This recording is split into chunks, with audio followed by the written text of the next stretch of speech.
UFC Fight Night, Bonfim versus Randy Brown. Welcome everyone to Winning in the Shadows. Andy and Jim are going to break down all of the fights, and we'll just start off by saying, not every bet that you lose means the fight was fixed. That seems to be the. That seems It's to be getting a little the. tiresome. Yeah, already. like posting highlights of every single fight that people have lost. Like that looks a little shady. It's like, no, it doesn't. Guy had a bad weight cut. He looked like shit. We're going to break down all of these fights. I only exploded. Yeah. I mean, I'm sure it's happened. I only know of two fights that I will just be like, yes, that is fixed. Like the Bulgarian, besides the Bulgarian one. There's only two fights, and one of them was Derek Minner, which they openly were like, that was fixed. So, all right, we're going to break down all of these fights, but yeah, not every bet you lose means it was fixed. All right, Jackson McVey, Dante Johnson coming in on short notice, but he really didn't take hardly any damage on Saturday. So he steps in. This is going to be some kind of,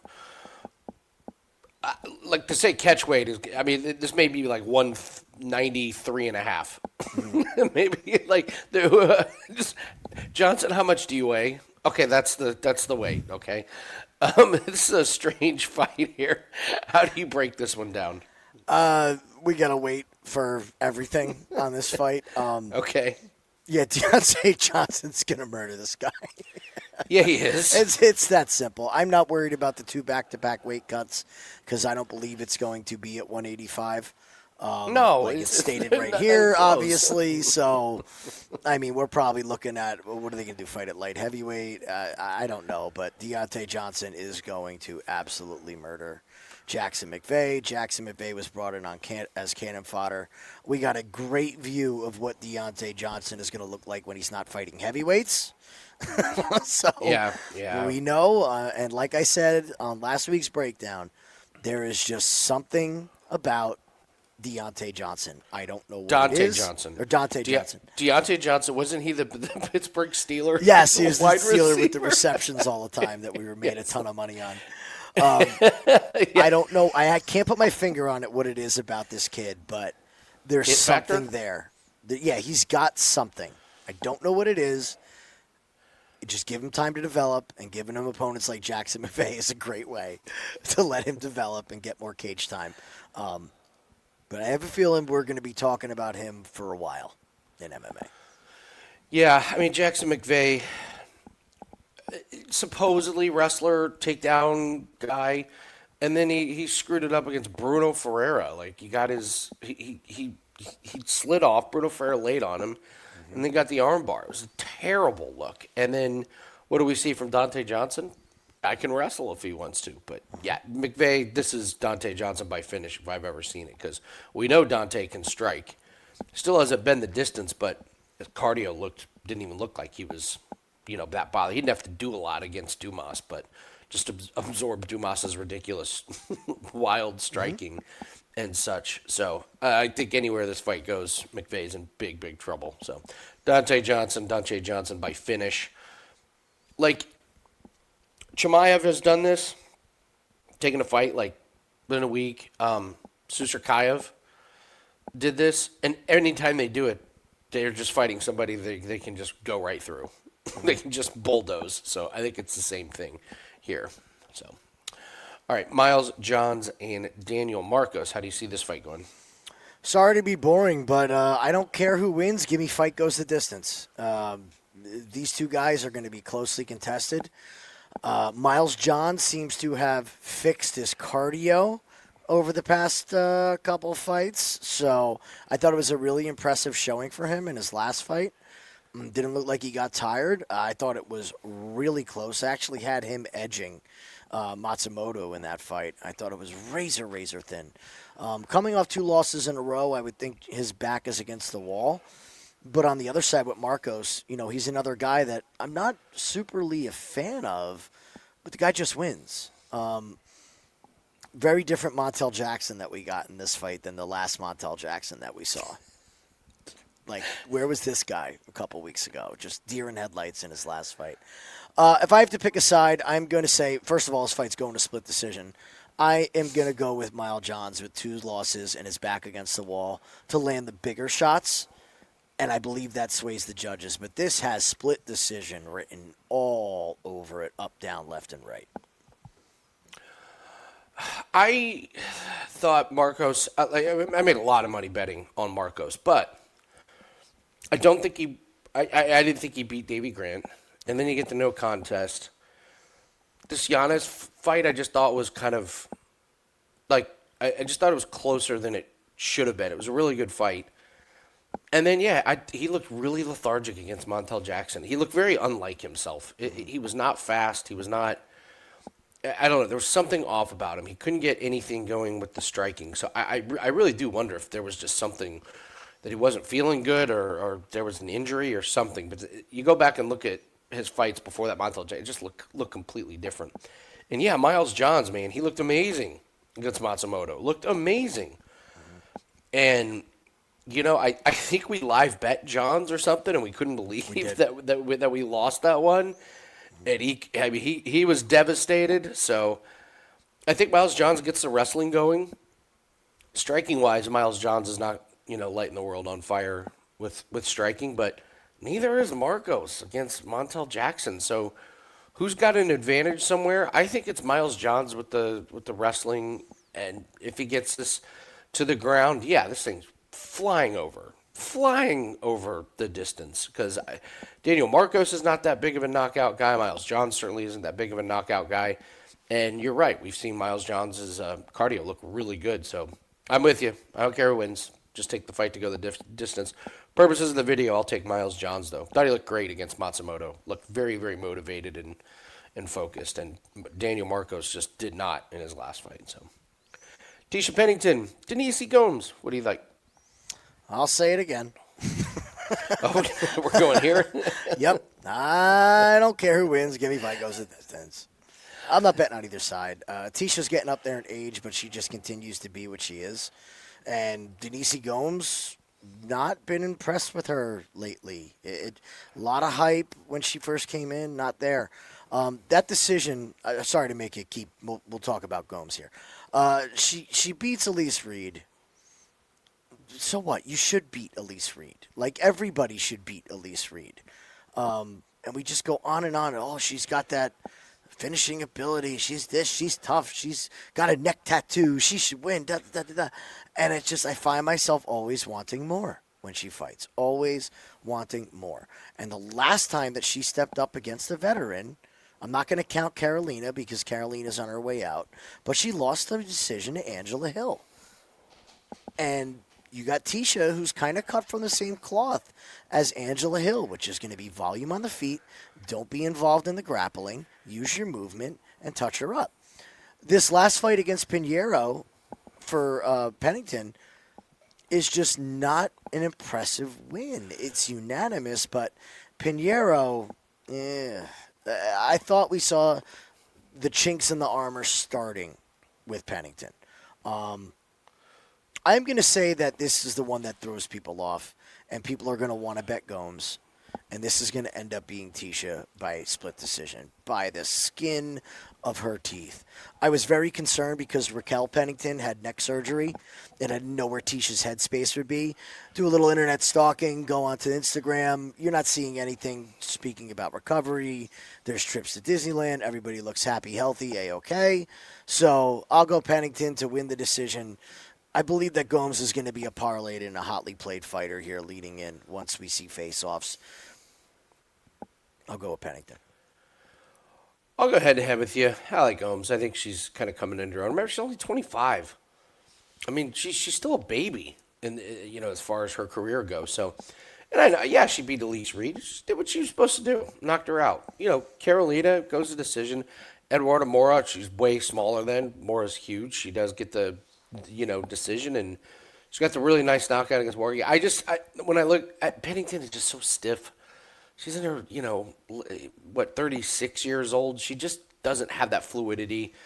What she does have is the ability to impress judges and almost trick them into thinking she's landing punches when she really isn't. She's great at that. It's one of her hidden talents. It's like Vanessa Demopoulos convincing judges she won when she was on bottom for 4.5 minutes. Tisha Pennington will just scream, when she throws those punches and they don't land. But boy, it sure may look like it. And I'm going to go with Gomes. You're right. Fight go the distance is the obvious play in this one, but I think Gomes just does a little bit more damage. Who's got the more power? It's Gomes. When the bigger shots are compared, Denise's going to be the one that does it. Again, 25.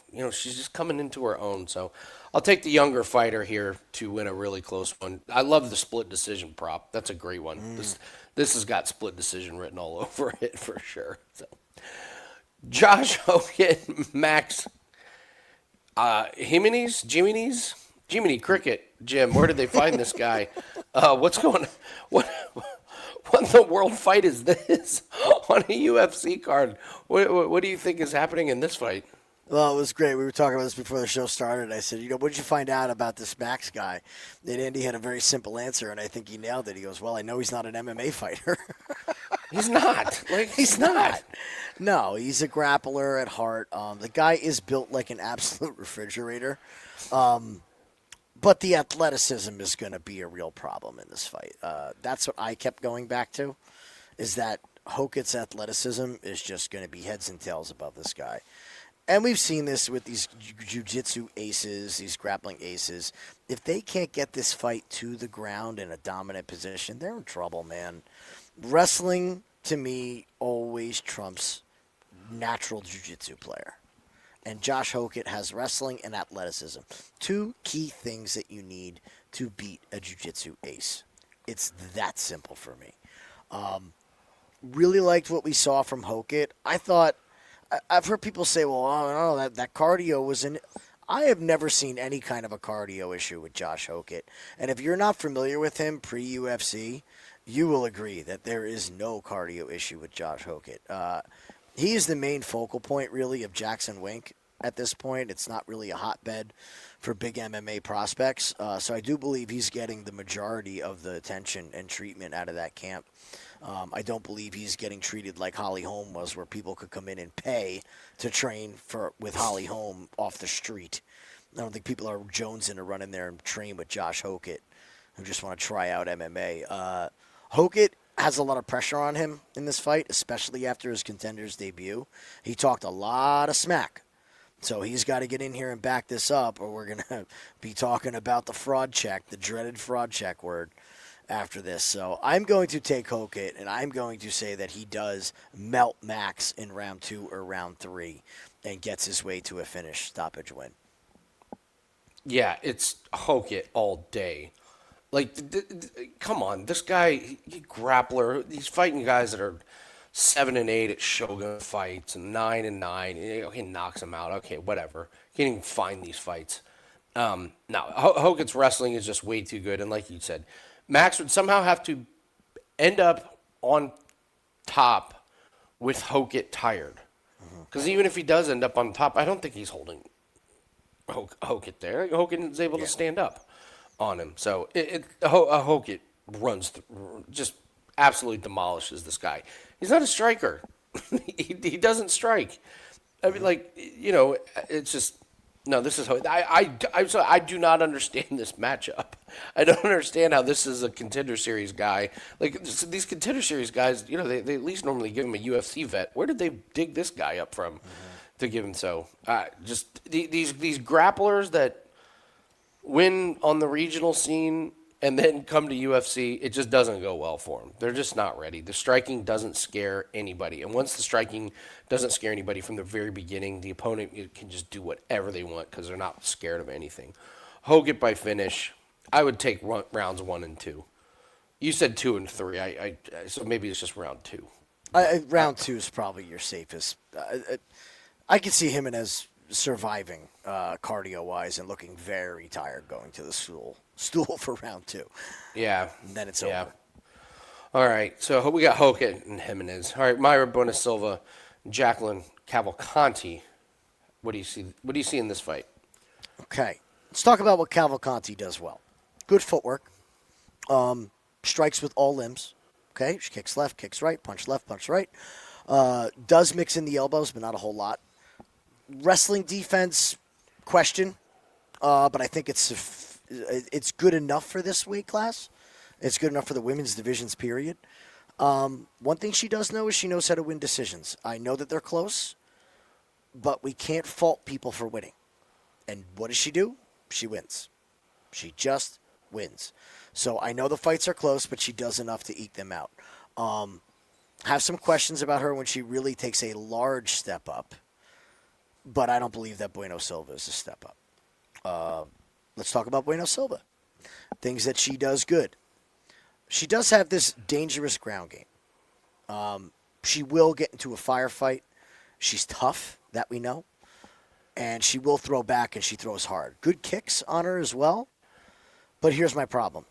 She is one of, if not the most plotting fighter when it comes to footwork in the UFC. She has absolutely no footwork to speak of whatsoever. She makes tactical errors constantly on the feet that put her in danger for the striking. She doesn't throw first. When she does throw first, she throws big winging shots, and it leaves her open to the counter. Secondly, she is susceptible to getting cut. Some people are just built that way. She is susceptible to bleeding. It just is that way. Who was I just thinking about? We'll get to Christian Leroy Duncan later, but like the guy never shows damage, no matter what kind of fight that he's in. Bueno Silva, you touch her and her eyebrow starts to bleed. That was an absolutely nasty cut that she got in the Macy fight, and that is never going to be the same. The other problem is that from the neck up, she's an absolute mess. When things don't go her way, she has no way of getting through it. She's constantly crying going to the ring, way too emotional. And if someone could get her to just calm down and fight instead of being so invested emotionally, she'd probably improve. I believe that she is not going to have any luck with the takedowns. The only way she's going to get there is if she gets a kick caught and somehow ends up on top. And even at that, after round one, I don't think it's happening. I don't believe she has the cardio for it. So I'm going Cavalcanti. It's Cavalcanti by decision. It's pretty plain as day for me. I don't believe she finishes her. She's tough, but she stays safe in round one, wins round 2 and 3. Decision for Cavalcanti. So Silva, I mean, it's kind of amazing she's been in been in UFC for this long. I didn't realize she was on Contender Series in 2018. Mm-hmm. So she beats Jillian Robertson when Jillian Robertson was just a baby. She has a loss to Moraz. Oh my Lord, that's bad. Yeah, okay, win against Barella. I don't even remember her. Mm-hmm. Loses to Fierro. Okay, fine. Rips off 3 straight wins. How have these wins aged? Yanan Wu, Stephanie Egger, and Lena Landsberg? Mm-hmm. Not very good. Gets this crazy quick submission on Holly Holm, which was pretty cool in the moment, but then we realized Holly Holm was just old and done. And what happens? She gets popped for PEDs, not steroids, but Ritalin, right? Or an ADHD? Supposedly it was an ADHD medication. I don't believe any. Okay, well, okay, let's say it was. Mm-hmm. Well, it turns out that was really important because she lost 3 straight. Mm-hmm. And ever since then, if she's not taking this medicine, she has been a mental mess. Mm-hmm. Like, just all over the place. Quits. Not focused. Can't focus on, taking advantage of a fighter, making a mistake. All over the place. No plan. Yeah. No plan. The corner's got to be, so mad. And then what would say? Didn't she go to Fighting Nerds? I was like, oh, she's at Fighting Nerds, and nope, that didn't look like a Fighting Nerds fighter. So I actually think this is a really big deal where she got popped, and then so she can't take anymore because mentally she has just looked absolutely mad. And I am not betting on a fighter who mentally just doesn't look good. And then here's the other thing. Okay, Cavalcanti. Okay, these are not impressive wins. Split against Nunez, beats Farron and Cannoli and, Avila. The books are telling us a story that Cavalcanti is this big of a favorite.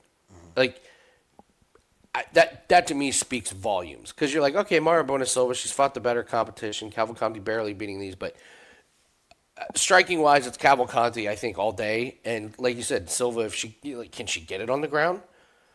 Can she hold her there? Can she not make the stupid mistake? Like, what if she isn't motivated? What if she gets punched and doesn't want to be there anymore and gives up? So I think this price really tells me all I need to know that if this were closer to even, okay, all right, the books maybe see something in Silva, but the fact that this is so wide is all I need to know. And you and I have watched Myra Bona Silva, and it's just like you can just see when the switch goes off. You can just see when she's done. Oh, there it is. It's over. Fight's over. She doesn't want to be there anymore. So it's Cavalcanti, and it's pretty easy decision for me on that one.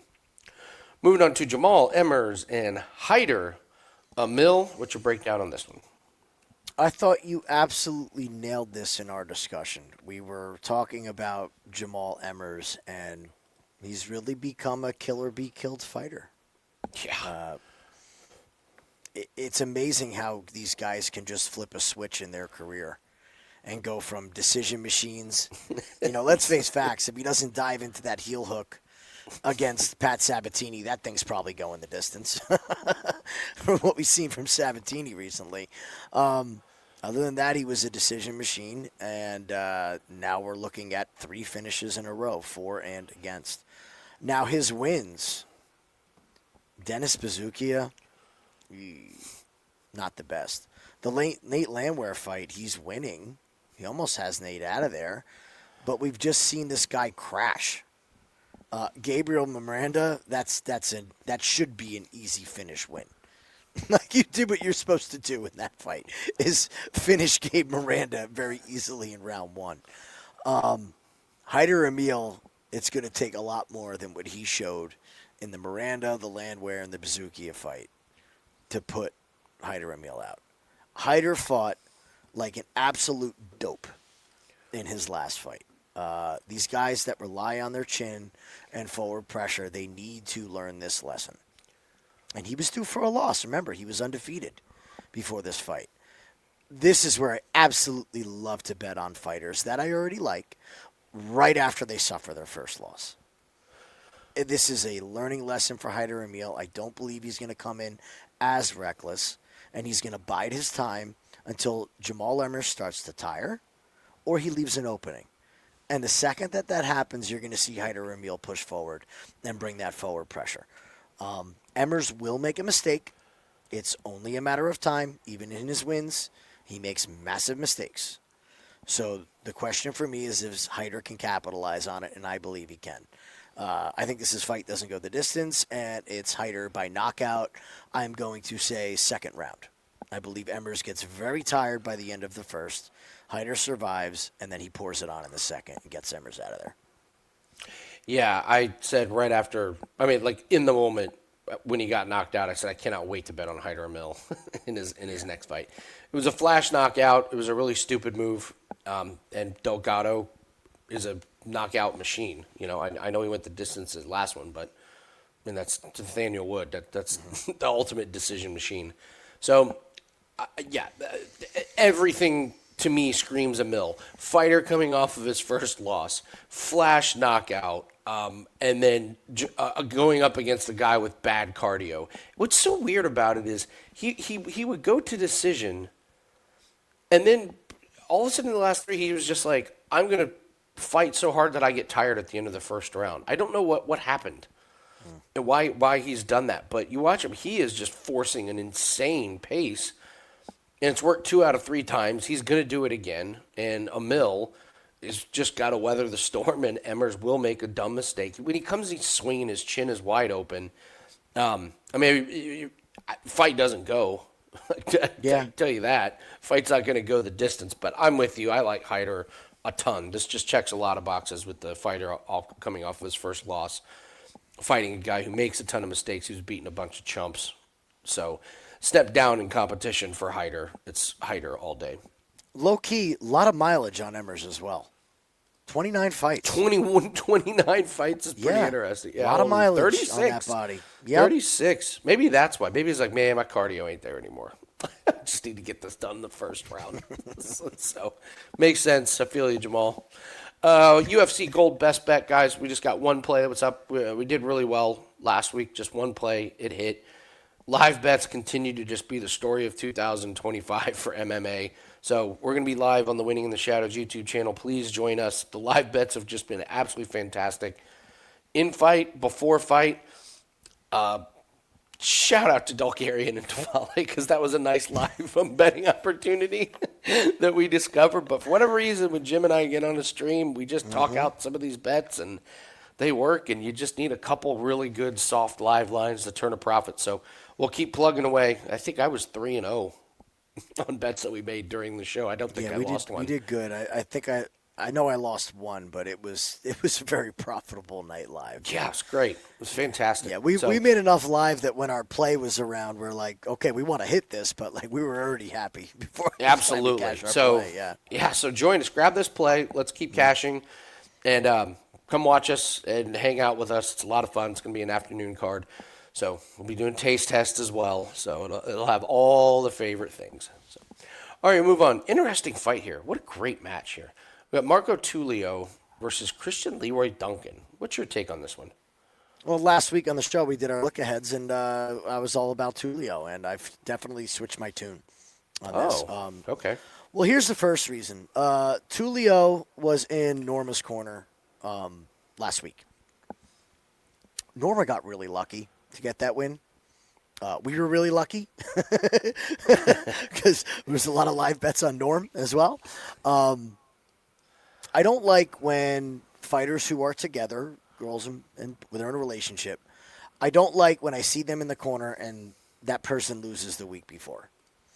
There's a lot that is going to go into or wins the week before. I'm going to say that Norma lost. I thought the game plan was absolute crap. I thought she looked like crap. And I expected a hell of a lot more from her and Tulio if they're really training at the same gym with the same coaches. So I don't have a whole lot of faith that we're going to have an excellent game plan from Tulio. If you're Tulio, what is your game plan? You probably have an advantage on the ground.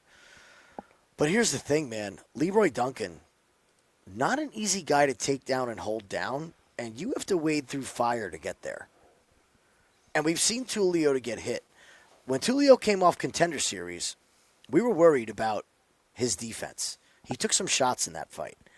And in the UFC so far, he really hasn't had to go through the fire to get to where he wants the fight to be.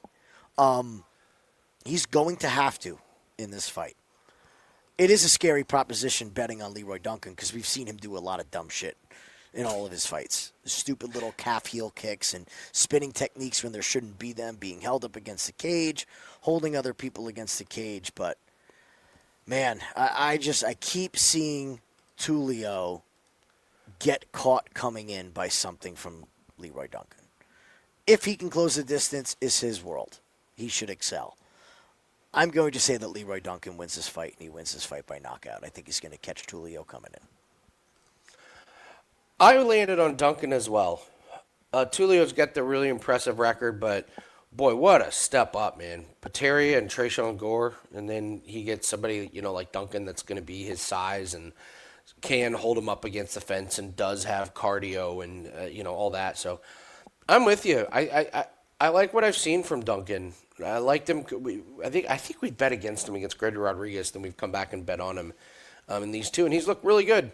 It's really, really good. So I think he's knocked off some of the dumb stuff that he does. He still does some stuff, but it's not as bad. Remember when we bet against him against Armin Petrosyan? It was like, you can't do all that dumb stuff against Petrosyan. And then he did all the dumb stuff, and he lost. He's kind of cut it out since then. So he'll make the occasional gaffe, but is Tulio the one to make him pay? I don't know. I think this is kind of a little humbling experience for Tulio. You see 14-1, you're like, whoa, like, was he fighting for a title? No, he's fighting Tresean Gore and Igor Pateria. So I'm not going to finish, but I do think Duncan wins a decision. So I just see Duncan holding Tulio up against the fence for extended period of times, landing really good clinch and body shots, and Tulio getting popped when he's not paying, when he's got his hands down a little bit. So Duncan's going to be the pick from both of us. Ricky Simone and Raoni Barcelos. What do you see in this fight? Again, snap judgment is say, I don't care who wins and take fight goes the distance. After doing some study here, I don't feel so bullish about that. We've seen both of these guys wobbled. Ricky Simone specifically. Raoni Barcelos, we know. Well, Ricky Simone, first of all, he has this fight against Oliveira where the second the fight starts, we look at him and go, something is terribly wrong with Ricky Simone. Terribly wrong. And we couldn't live bet Oliveira fast enough. And then Oliveira hurts his leg on a low kick, and Simone still can't do anything with it. It turns out that Oliveira had a rib injury, I believe. Yes. A terrifyingly painful rib injury, and still manages to win a unanimous decision. He then fights Javid Basharat and gets the win by knockout that nobody saw coming. Basharat just got caught. It's not that it was some amazing thing that Simone did. He closed his eyes and threw, and Basharat's chin happened to be there. And we said this about that Basharat, is he's a little too cocky. We've been saying it for a while now, and it finally bit him in the ass. We then go to the unanimous decision win over Cameron Smotherman, who has improved, but is still not a high-level opponent. Most certainly doesn't have the skill set that Raoni Barcelos has. So, really not sold on Simone. I think that his window has passed for being a real contender. Again, a lot of mileage as well. Speaking of mileage, let's talk about Raoni Barcelos. Now, there's one thing that fixes mileage in old age. And I don't think I have to say it. I think you all know what it is. And it's pretty obvious that we have now transitioned into knowing exactly why Raoni Barcelos is on this 3-fight win streak. Talk about a different look from when he fought Kyler Phillips to when he fought Peyton Talbot. What a difference. The cardio is nonstop. The chin is in check. He's golden. The comeback, I believe he was losing the beginning of the fight to Cody. And then it was a snowball downhill from there. It was all Barcelos. Yeah, I'm not confident fight goes the distance. There is a serious chance that Raoni Barcelos is going to knock out Ricky Simone. On top of that. Yeah, knockout? man. Yeah, well, think if this gets stuck on the feet, I mean, it's one-way traffic for Barcelos here, I believe. He's just a better all-around striker. Here's the big reason why. Barcelos throws great leg kicks if he wants to use them, and Simone still, at this point in his career, doesn't know how to check a leg kick. So that's going to take away a lot of the wrestling pop. I think if you watch this fight early and you see Barcelos throw 3-4, we've been here before. We've seen 3 leg kicks and go, oh, he's not checking them. You got to bet the other guy if you're not going to check leg kicks. I mean, it's MMA for a reason. You got to be good at everything. I'm going with Ronnie Barcelos, and I think he surprises. It's safe to parlay, but don't be shocked if Ricky Simone gets put out a little bit here by Raoni and his newfound cardio and youth. I'm with you. I thought I was going to be on Simone. Then I went and looked, and he doesn't look right. And I wonder if we've just entered the very talented wrestler that it's just taking its toll, and he doesn't want to wrestle anymore, or he can't do it the way that he used to be able to, because he dominated Smotherman, but wasn't that it wasn't like, you got to get Cameron Smotherman out of there when you dominate like that. And the big shot against Basharat, but this Oliveira fight was bad, the Batista fight was bad, the Song fight was awesome, but I wonder if just so much damage over the years, and that fight against Song was taxing, man. That was a grueling fight. So, and you said it, man. Barcelos just all of a sudden, I'm winning in round 3. I'm dominating Peyton Talbot with takedowns. I'm dominating Cody Garbrandt. Yeah, I'm not willing to say he finishes him, but if he does, I actually think it would be by submission. But I just don't see it from Simone. I can't believe I'm saying this, but 38-year-old Barcelos may be faster on the feet. His footwork may be just a little bit better and faster. And are we sure Simone's going to have the wrestling advantage? Because Barcelos has looked a little bit better recently. So I'll go with Barcelos. But I would say that I'm saying Barcelos for the purposes of this video. I'm not betting a penny on this fight. There's too many different outcomes. But I'm certainly not betting Ricky Simone. But boy, what a live bet fight this is. This is you took the words right out of my mouth. This is my favorite live bet spot on the card right here. I think you're going to know pretty early on what we're getting from Ricky, and if it doesn't look good, it's Barcelos all day long. So I almost hope that Ricky has a good round one. Come back and bet Barcelos. Yeah, Diabolical. Yeah. I get it. Get that early right. takedown, Ricky. We move on to the first Bonfim, Ismail Bonfim, and Chris Padilla. I've never been a Padilla guy. I've also never been a Bonfim guy when they step up in competition. So this is a tough one for me. I'm interested in your take. I really don't have a whole lot of interest in betting this fight, but I will give you a breakdown on it. I kind of have it circled as a live bet as well because I believe that Padilla is durable enough to give us enough time to get on something. Bonfim, when things don't go his way, I think he's got issues. With that. He's one of these guys that's a real good hammer, not so much a good nail. Takes the L against St. Denis, takes the L against Salikhov, who we love. Love Salikhov. Gets the win against, look at these wins. Vince Pichel, Terrence McKinney, and now we're talking about guys that we've never heard of before and never will hear of. They're not going to come showing up in the UFC. That's a bad resume, guys. That's not a resume where you scream, wow, future title contender.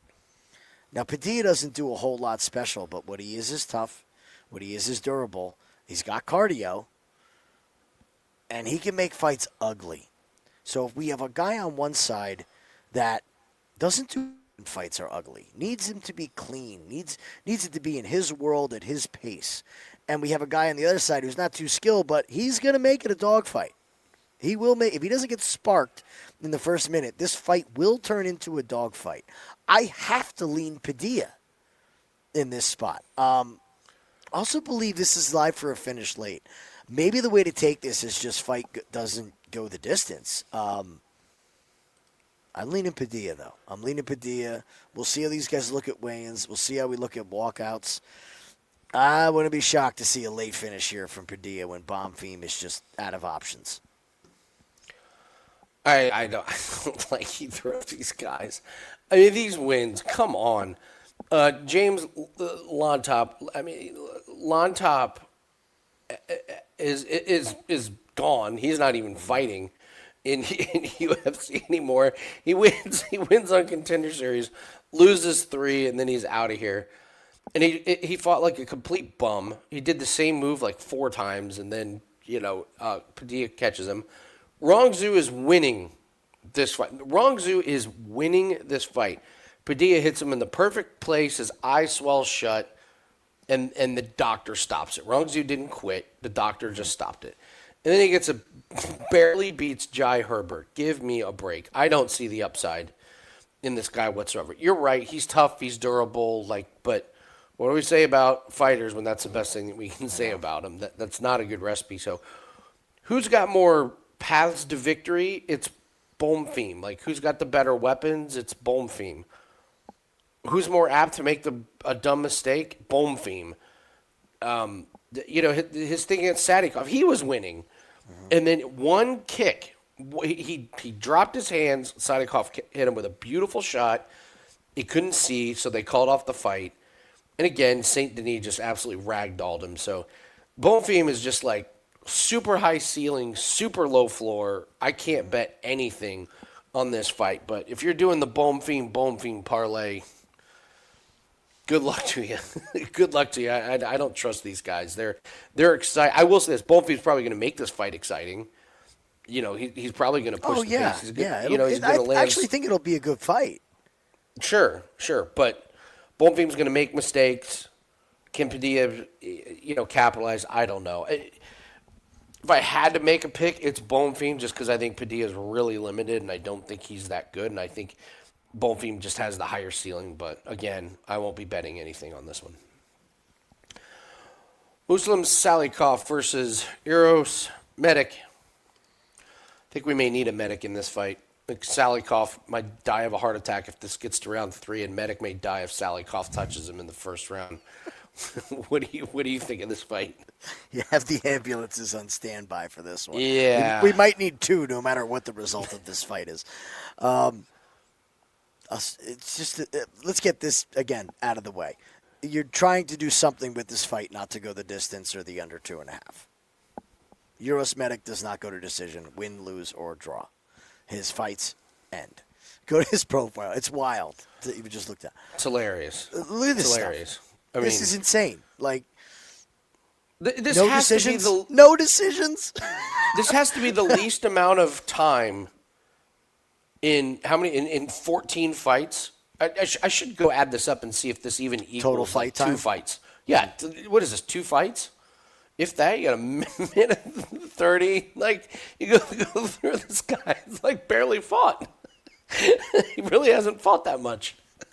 No, the thing is, too, is he's getting finished of guys that aren't known finishers either. Punalele Siriano, Oral By. So when he gets finished, you don't need to have crazy finishing power.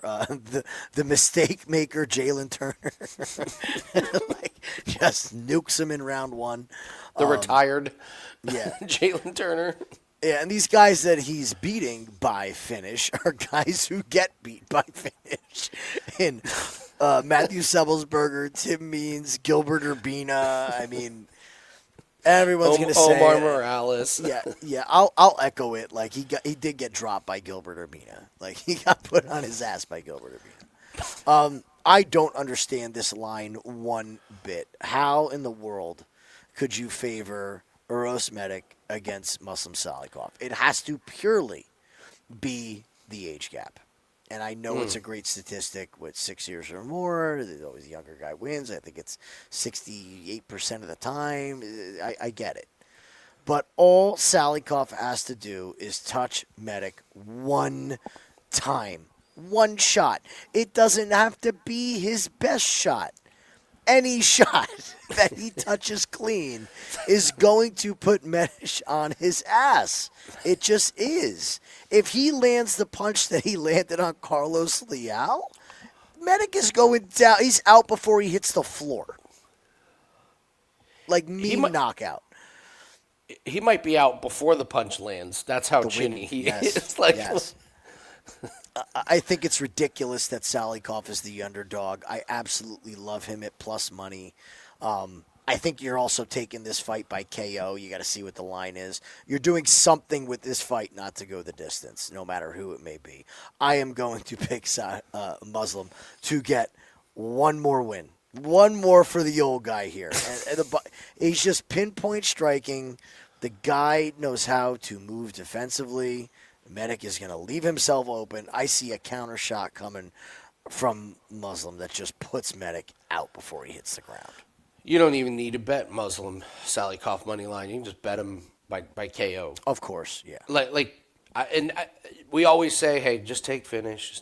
Don't take one. Don't just pick KO or just don't pick sub. But I mean, if Salikhov beats him, he's knocking this dude out. This is just what he does. Does he even have? Yeah, he has an arm triangle choke at Yun Feng Showdown 2017 against a guy that was 0-2.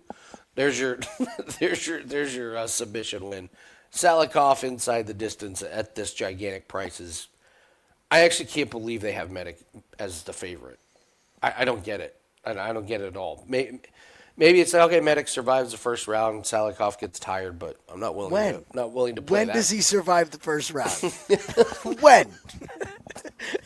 Somebody tell me when he survives the first round. That's the other thing is you're going, well, maybe if he extends the fight and gets Salikhov tired, like he doesn't. He's never done that. Why would let's he do do it now? something fun. Ready? We'll do something fun for this. Here's what Okay. you do. You take one unit. That's it. Whatever your unit size may be. You play Salikhov money line at plus 136. Right from there, you play Salikhov by KO at plus 200. From there, for insurance, you play Salikhov KO submission at plus 180. And then you play Salikhov round 1, which is plus 330. Small little tiny $5 play. But like in the world that I see, that all happens in this fight. It's just the guy is so wide open in round 1. He comes in like a berserker, and a veteran striker is going to tag him coming in. I just added up. It's like 37 minutes and 14 fights total for Medic. He's a very efficient fighter. Not a lot of wear and He's tear. fought longer than it takes me. It's longer for me to put my child to bed than this guy has UFC fights. Get paid by the hour. No. All right, move on to Matt Schnell and Joseph Morales. Where did you land on this one? It's the Matt Shell fade, man. It all comes back to I still have the paper right here. The R word, everybody. It's been said.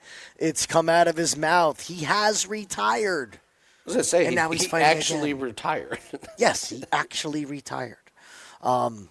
He made Jimmy Flick look like a competent MMA fighter. So, look, again, I don't want to sit here and sound like I'm like this. The fact is, this is the best of the best. These guys could kick the ever-loving hell out of me. All right? So, respect for them for getting in the cage. But you got to know when it's time to hang it up. And I don't believe that Schnell's heart is really in this thing all the way. Once you say the words, that's always a red flag. Once you actually retire, it's a massive red flag. Absolutely massive. I think this is going to be Morales by submission. He's going to hurt Schnell. He's going to get on his back, and he's going to choke this man unconscious. Morales has a pretty good level of competition. These guys that he's fighting have a lot of experience. You're not seeing the 0-0s, the 1-1s. I mean, look at 13 wins, 11 wins, 12 wins, 10 wins. These guys are legit fighters in these other promotions, and he's looking very well against them. I locked in a bet today, myself personally. I played Morales by finish. It was plus money. If you're going to give me plus money to fade Matt Schnell by finish, I'm going to play that. I think this is Schnell's last fight. And honestly, with all the shenanigans going on, are you going to be shocked if Schnell shows up and it just looks like he totally phoned this thing in? Like one more paycheck? No, Not if one you're bit. asking me, no. Not I one bit. wouldn't. I'm not saying it's going to be fixed, all right? But I'm just saying we're not going to see a motivated Schnell like we saw 6 years ago, 8 years ago. I think this is the last fight of Matt Schnell, and I'll be damned if I'm not going to make money on Matt Schnell one more time and pass it by. Morales has an interesting career arc. So he gets into UFC, wins this fight here, gets knocked out by the 2018 version of Fig. And then, I don't remember Eric Shelton. I'm sure if I look him up. But here's the thing about Eric Shelton. You know, it's a pretty good career, 20-9, and he loses by split decision. One judge has one round scored differently. He probably stays in there. So he goes off and wins a bunch of fights, and he goes on to the Ultimate Fighter. And, you know, look who he beat. He beat a guy that, he beat a guy who went on to win in LFA and then on Contender Series. Mm-hmm. And then we remember Rodriguez.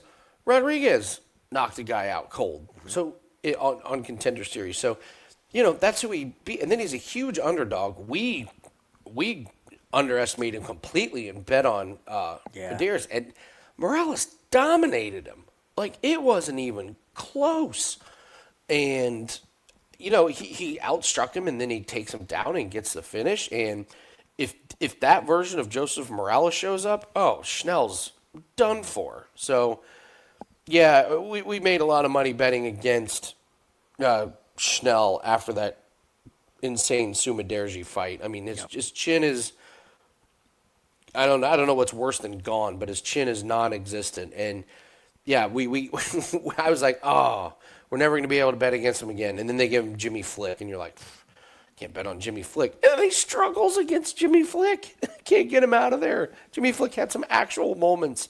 So the fact that he's getting another fight, A, stuns me, and B, gets me really, really excited because I can't wait to bet against Matt Schnell. What do you mean wait? I already have bet against Matt Schnell. So fight doesn't go. Morales, whatever you want to do. There's just the days of betting on Matt Schnell were 5 years ago. So, You know what's wild is you go back 5 years, he was chinny then too. it's a good point. That's a really If you go good back point. and look at his record, you're like, wow, he got knocked out then. Yeah. If you guys could please hit the like button for us, that helps the algorithm. Leave us a comment. Tell us what bet you like. I love reading these comments and seeing what you guys are betting on. Tell us if you agree or disagree with anything you've heard on the video. Be nice if you disagree. Just be nice. Let's move on to the main event. Gabriel Bonfim and Randy Brown. Randy Brown. What do we do with this guy, Jim? This guy is just like, you look at him and you go, man, if you had the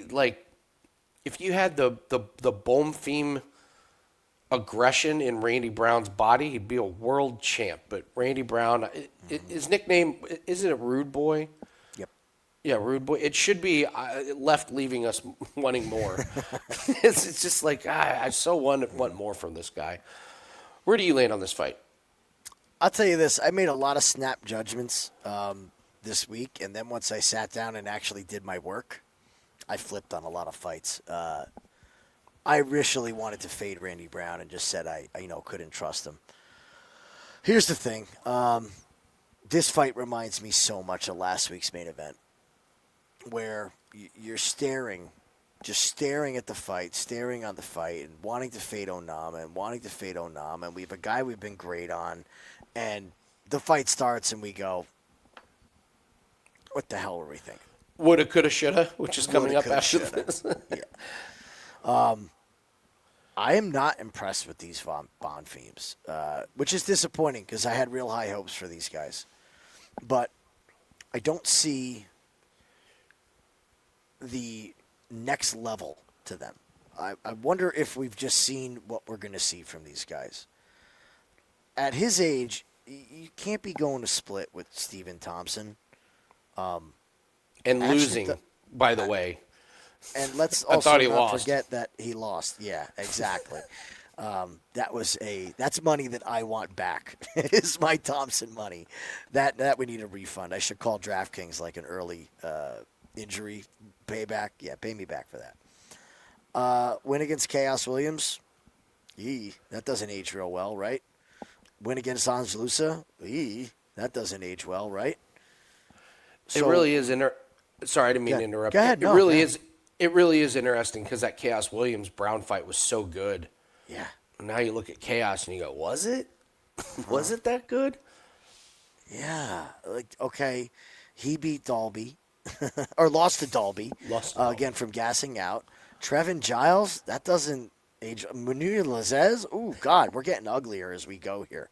Trey Waters, it's getting uglier as we go here. So it's just these toss-ups to him where, yeah, you should win all these fights. He should have beat Nicholas Dalby, and he got taught a veteran lesson. Now, did he learn from that veteran lesson? I don't think he did. I believe that Randy Brown did learn from the Brian Battle fight. We saw a very different Randy Brown against Nicholas Dalby.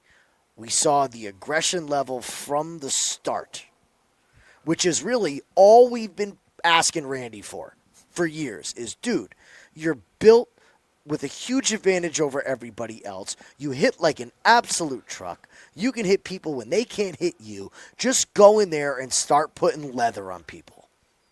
And what happens when he does it? He finishes a guy who is said to be unfinishable.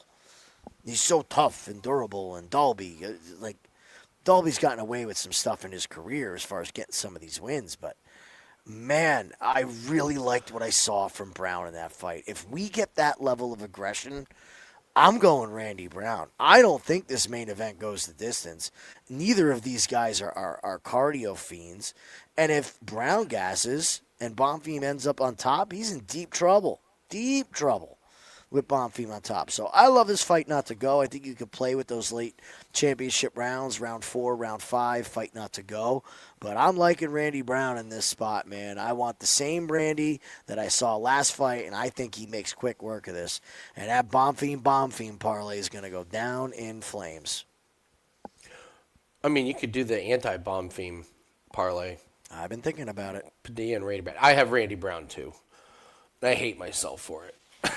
Because, yeah, you're right. If he fights what he does against Dalby, Bonfim's in real trouble. This length of Brown is insane. But, yeah, he just gets lackadaisical. Like, it's like, how are you going the distance against Zaleski? Like, okay, great. Finish against Salikhov, good. he went the distance against Wellington Turman. Like, choked out against Madalena. He gets dropped real quick against Madalena. Madalena jumps on him and choked. A lot of people thought he lost this Francisco Trinaldo fight when Trinaldo was like 42 or something.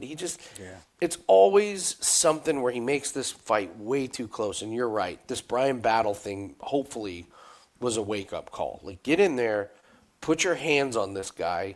You got the length. Bonfim is going to have to get inside to land anything, and I don't think he can do it. And other thing, Bonfim, not great cardio, and this is a 5-round fight. First time. Yeah. So I get a guy who I don't think beat Stephen Thompson. Just the fact it was as close as it was is kind of a red flag. You can't be that close in 2025 with Thompson. No. So I think Bonfim will try and get some wrestling going early, but Brown is huge. If Bonfim gets it or tires himself, there's a great one for you. Watch Bonfim if he doesn't get some takedowns and clinches and starts to tire. Man, I can't bet Randy Brown fast enough in a 5-round fight. As soon as Bonfim loses his finishing power, it's Randy Brown all day long. So Randy Brown will be the pick. So, all right, we're going to do the woulda, coulda, shoulda, and the parlay buster. I mean, are we going with the Bonfim parlay? Is that just the parlay buster, or is that just too easy to... We'll do parlay buster first. Yeah, let's do parlay buster. All right, well, Bonfim is going to be the parlay of the week. We all know that. There's no way that their brothers are going to lose. They're training. Here's the thing, guys. They're from the same camp. They got to split resources this entire time. So, what's the coach do? I'm going to train with you, then train with him. You're going to do striking. It's never full attention when you have guys from the same camp that are brothers fighting, or sisters, or whoever, brother, sister. You never get the same attention. So, I'm going to stick with the Bonfims. And I'm going to say that the first Bonfim, let's go. I'm going to go main event Bonfim. I forget which one it is. Go ahead, scroll up. Gabriel. I can't keep track. Gabriel. I'm going to go Gabriel to drop the ball against Brown. Exactly what you were saying. That's the parlay to close it. People will do Bonfim, and an over 2.5 in a women's fight. You get the both of them home. All right, one more leg. You just saw your brother win. Go out there, and that cardio just falls off a cliff when he can't get it to the ground, and Brown tunes him up. Yeah, my number one would be Gabriel Bonfim. He's 205 in a 5-round fight. It's insane. Since that one's already gone, I'll go Marco Tulio at minus 200. The Norma Dumont boyfriend, whatever. Tulio gets dropped. Duncan puts on a UFC veteran performance on him. And I just think people look, Marco Tulio 14-1. It's just not been that good. Duncan's fought the way better level of competition, and Duncan's damn near impossible to finish. So, all right, woulda, coulda, shoulda. Yes. I'm gonna pick one because I want to leave one for you. So okay. I think I know what yours is. Oh, I got a few. I got some strong stances in this one. I think I know your favorite. Your favorite. All right. I am going to fade the chin of Matt Schnell, and I am going to take, if I don't make money on Matt Schnell getting finished in an MMA fight, I will hate myself in the morning. So for me, it's Morales by finish at plus money. I will absolutely hate myself in the morning if Matt Schnell retires in the cage, and I didn't make money on him getting finished by a guy who we like. Yeah. I'll hate myself.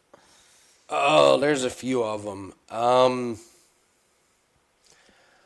give you 3 of them, and I may just parlay. This just may be a random, like fight doesn't go the distance, parlay, or just, by finish. Dante Johnson finishing Jackson McVey. I think if we don't make money off that, I'm going to be really upset. I'm going to be really upset if we don't make money on Hyder Amil finishing Jamall Emmers. And I think we're going to be really upset if we don't make money if Salikhov knocks out Medic.